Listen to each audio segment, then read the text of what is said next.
This is problem number 32 of the Math 1510 final exam review packet. And what it wants you to do is find, given the function f of x equals x over x squared minus 25, find the domain, the intercepts, the vertical and horizontal asymptotes, and then plot any additional points. So let's find the domain first, like we have been doing for the past two. And to do this, again, we have to think about what will, I guess, break our function, so to say. And if we have a 0 in the bottom of our denominator, we have undefined. So what we do is we set our denominator equal to 0 in this case. And then we'll solve for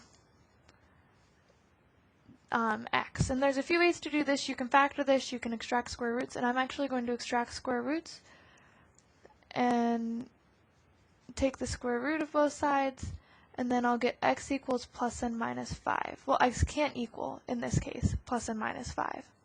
So when we're writing our domain, we're going to go negative infinity to negative 5, union negative 5 to 5, union 5 to infinity. I'm sorry that it was almost running off the screen there. And then for our intercepts, this is the same that we've been doing. For our x-intercepts, what we do is we set the top of it equal to 0. So we'll go x equals 0, and then there's nothing to solve there, so we actually get the point 0, 0. And then for our y-intercepts, we set our x is equal to 0. So we'll get x in 0 over 0 squared minus 25, so we get 0 over negative 25, which is going to just be 0. So again with this, we also get 0, 0 for our y-intercept. So that's actually the only point we'll be able to plot right off the bat, and then the others we'll have to think about. And then let's think of our vertical and horizontal asymptotes. So our vertical asymptotes, we can pull that right from our domain, which is going to be x equals 5 and x equals negative 5. The only time you can't do this is if some things cancel out. So in the next problem, you'll actually see something like that where things cancel out, and instead of having an asymptote, you'll have a hole there. So you can't, like I said, you can't always do this, but because things don't cancel here, you're allowed to take just your domain for your vertical asymptotes. Now the horizontal asymptote, we have to think about the exponents. The exponent up top, the highest one is a 1. The exponent on the bottom, the highest one is a 2. So that means since it's bigger on the bottom than it is on the top, we'll get a horizontal asymptote of y equals 0. And these are just rules that you have to know, and we've gone over some of the ones in the other videos. So if you're confused in other instances, you can look at some of the other videos. So now I'm going to plot our asymptotes first, plot the points, and then we're going to see what additional points we may need. So vertical asymptote at y equals 5.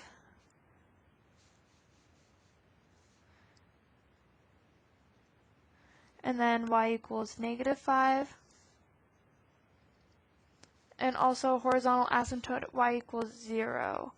This one's a little bit harder to draw just because it's already on there.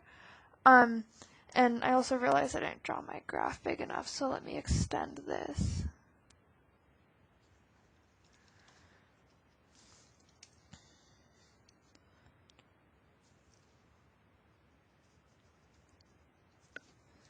Okay, so now then plot the intercept, which is in the middle.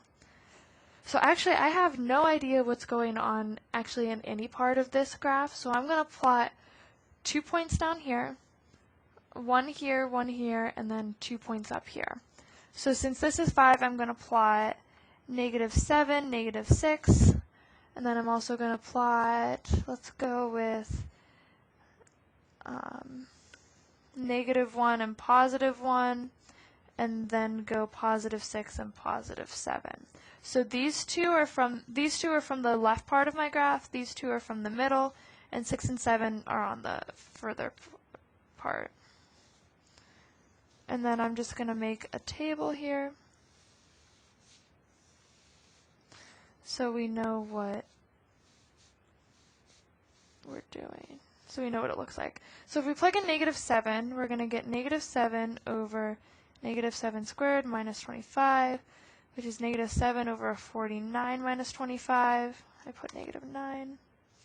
This is a negative 7. And we get, this is negative 7 over 49 minus 25 is 24. So this is a little bit, it's a little bit bigger than negative 1. So if we go to negative 7, we're going to be at negative 7 over 24. And now let's plot negative 6. So we're going to get negative 6 over negative 6 squared minus 25, which is negative 6 over 36 minus 25. And we're going to get negative 6 over 11. And then that one's even closer to negative 1, so that's going to be about right here. So we can figure out what's going on with that part of the graph. Since we know that we have an horizontal asymptote at y equals 0, we know that it gets closer and closer and closer to that at the end point, and then it'll also follow the vertical asymptote at y equals negative 5. So we got that part of the graph figured out. Now let's figure out what's going on in the middle part of this graph. We're going to plug in negative 1. We're going to get negative 1 over negative 1 squared minus 25, which is negative 1 over 1 minus 25, which is negative 1 over negative 24, which is 1 over 24.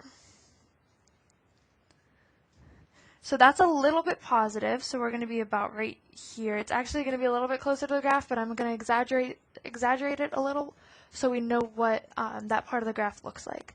And now I'm going to plug in positive 1, and we're going to get positive 1 over positive 1 squared minus 25, and we're going to get 1 over 1 minus 25, which is 1 over negative 24, which is negative 1 over 24, sorry. So we get 1 and negative 1 over 24. So I'm exaggerating that just a little bit more. It's going to be, like I said, a little bit closer to 0 than what I put it, actually a lot closer to 0 than what I put it. I'm actually about like at 1/3 there, but I wanted to exaggerate it to so it's easier to see what it looks like. It really just matters positive or negative in that spot.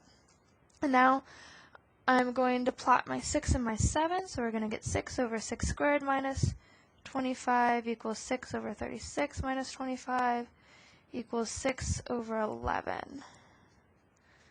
So at 6 we're going to be at 6 over 11, and then at 7 we're going to get 7 over 7 squared minus 25, 7 over 49 minus 25, and 7 over 24, which is closer to 0 there. And again, we could figure out what's going on here. It's going up, and then it's getting closer to that asymptote there. In the middle, this one's a little bit harder. We know that it has to come through here, like this, and then it has to fall and get closer to this, and then come up through here and then get closer to this. So it kind of looks like x to the 3rd graph kind of flipped over. You can make it a little bit more exaggerated than what it is there, and it actually would be more exaggerated than, like I said, my points are just a little bit less, makes it a little bit less exaggerated than what it is. So this one was a little bit longer just because we do have more parts of the graph to fill in, and we had to fill in more points. So again, if you ever don't know what's going on with the graph, plot as many points as you can to try and figure out what's going on, and then just do all this math and plot those points on the graph. And the horizontal asymptote, a lot of people think you cannot cross a horizontal asymptote, which that isn't true because we are crossing in the middle of the middle of it here. We just, at the ends, it tells you what the end behavior of the graph does. So as we go this way, it'll get closer to that line. But in the middle of the graph, there really isn't anything, any rules that horizontal asymptotes have to follow with the middle of the graph.